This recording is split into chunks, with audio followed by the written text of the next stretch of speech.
Good morning, everybody. I'm Eli Marcus. I'm Chief Marketing Officer of Davla Media Group. And Michael just talked about an incredible number, 25,000 restaurants. It's kind of crazy. I think I've made my way through about 2,000 of those.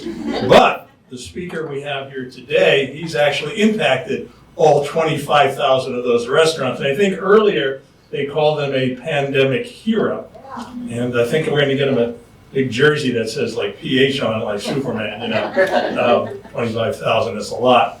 And as we all know, we had a big issue there in the pandemic. There were some predictions there'd be like 60-70% of restaurants closing. That did not happen, so we want to thank the gentleman here today. So without further ado, Andrew Riggi is the Executive Director of the New York City Hospitality Alliance, an association serving and representing restaurants and nightlife venues throughout the 5 boroughs, and the CEO of the Impact Foundation, a charitable organization working to support a thriving, diverse, and resilient restaurant and nightlife community by serving emergency meals to people in need, offering culinary scholarships, industry education, and more.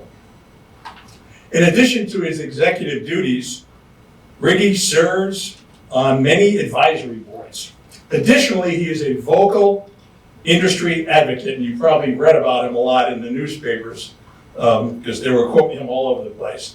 He is a public speaker, a frequent panelist and moderator, host of the Hospitality and Politics podcast, contributing author to publications, and recognized commentator on local, national, and international media platforms.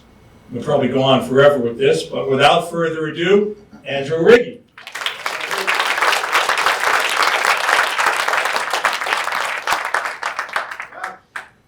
Thank you. Hello, everyone. Hello. All right. I like Stevie Ray Vaughan. That's a good thing for everyone to think about is who would your alter ego rock star be? Thinking like, last night I felt like Zach Del Roca. So there we go. So we're going to talk restaurants. This has been incredible listening to everyone and having conversation. It made me think about a billion different directions my 10 minutes could go in. But I want to try to stay focused on what we want to talk about. Restaurants, hospitality, tourism. You know, like it was said before, the past few years have been absolutely devastating for the city's hospitality industry. You saw 25,000 restaurants, bars, nightclubs across the 5 boroughs. Estimates that enormous numbers were going to shutter during the pandemic. Many did, but thankfully not close to as many that could have.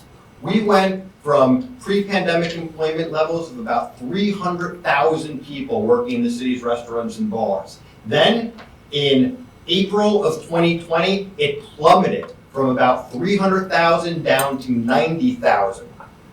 Devastating. And these are people from all walks of life. And I bet many people here have worked at a restaurant or a bar at some point in their life.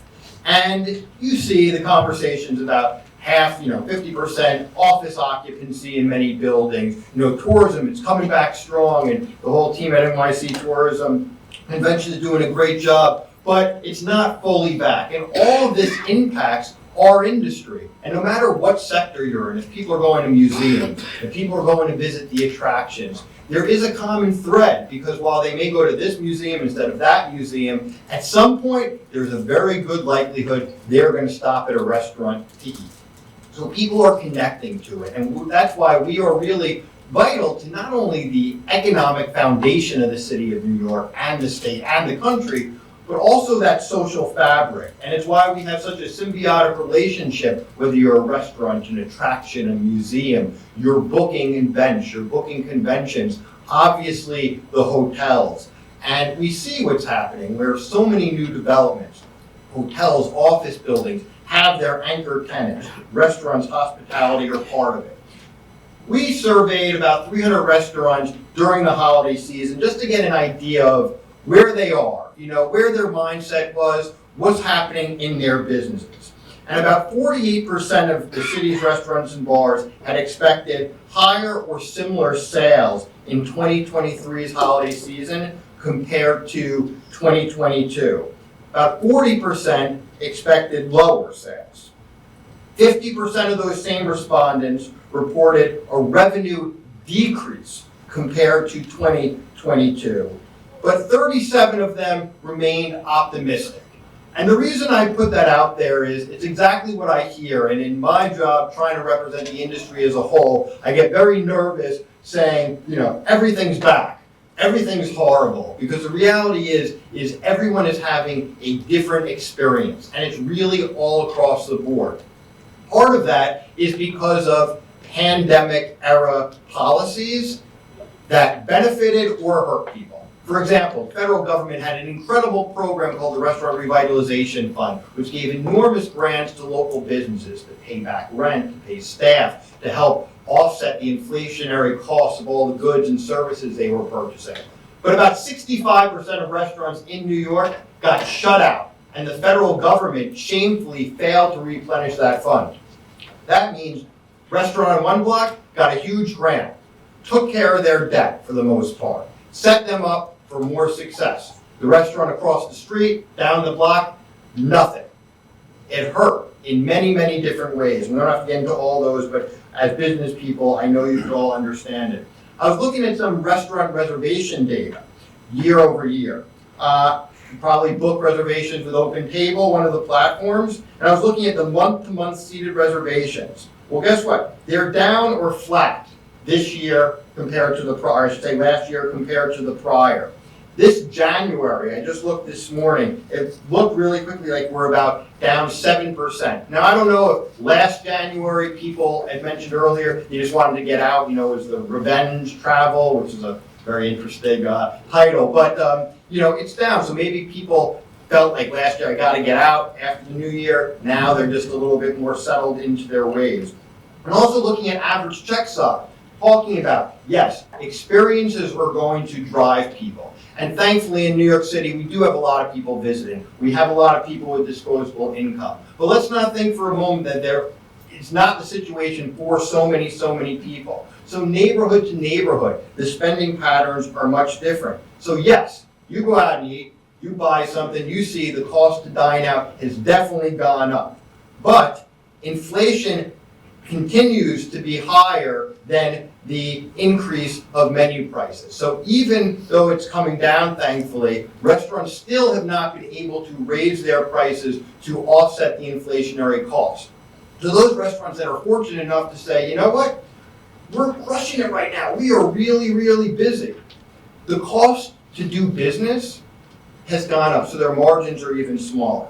Labor costs have gone up. When we surveyed restaurants, the number one concern, people talk about the crime or perception of crime or tourism or office buildings, and they point to all of these different issues. And yes, restaurateurs are usually concerned with everything. It's like anyone, if you ask somebody, what are you concerned about? They let you have it. I joke around that my real job is a restaurateur therapist, trying to deal with these issues. But the reality is labor costs were cited the highest. And when we talk about experiences, restaurants are a very labor-intensive business. So the more that the labor costs go up and put pressure on these businesses, it makes people make decisions about staffing levels that are going to have a direct impact on a la carte dining. You could be standing, waiting longer to be seated. Some folks that are working in the industry may not have the same experience as people that have been in this sector for a longer time.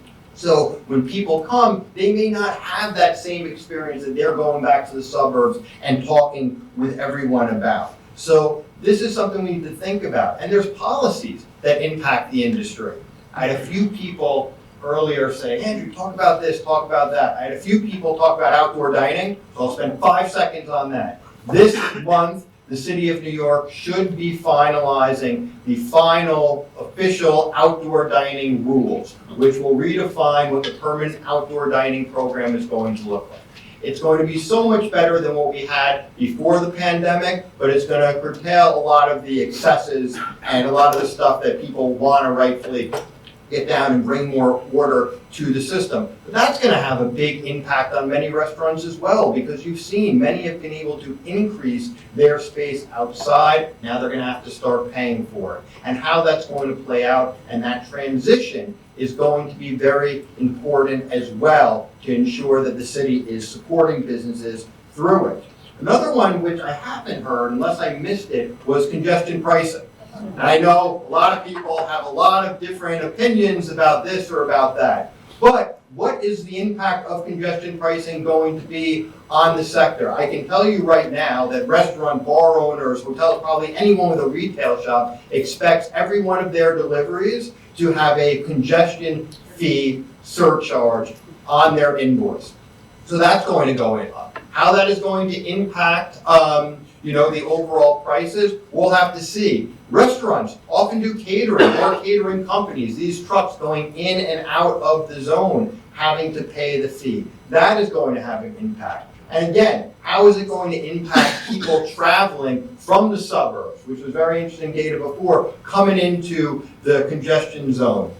Is it going to impact their habits? Because a lot of times people are coming in to go to dinner, to go to a Broadway show, and they're coming from Westchester, Rockland, Nassau.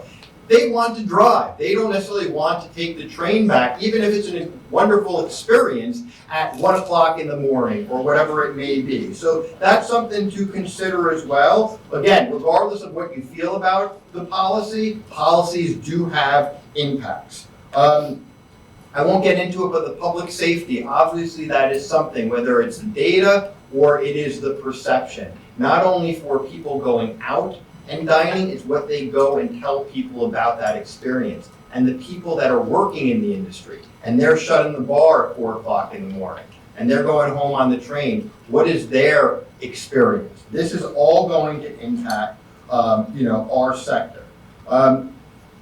Earlier closing times. Again, I was looking at some of the reservation data. If you look year over year, month over month, and you look at the seating times, after 8 p.m., essentially Monday through Wednesday, and even Thursday, which was a big night, it's gone down. After 8 p.m., it really, really drops. We are the city that never sleeps. There is a lot of great nightlife out there, but we have certainly seen the dining and drinking patterns change. And there's a lot of different influencers for that.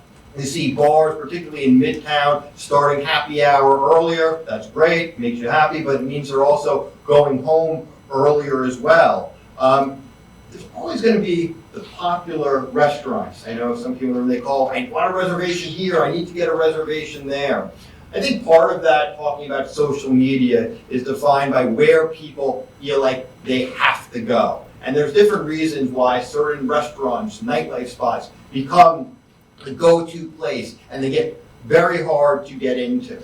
But honestly, that's not reflective of what's happening across the industry. If you go onto TikTok or Instagram, there's maybe 10, 15 restaurants and all these influencers' feeds that are the same. And that's why everyone wants to go there in large part. But I will tell you, across the 5 boroughs, there are so many wonderful experiences for people to have. And part of that experience, if it's a good one, is also getting there. So I really encourage people to go out, bring your clients, look at events outside of just the specific neighborhoods or places you think you should go because everyone else is going, and it will open up your eyes and you will have wonderful experiences. So with that, I'll sum up in just maybe 3 sentences.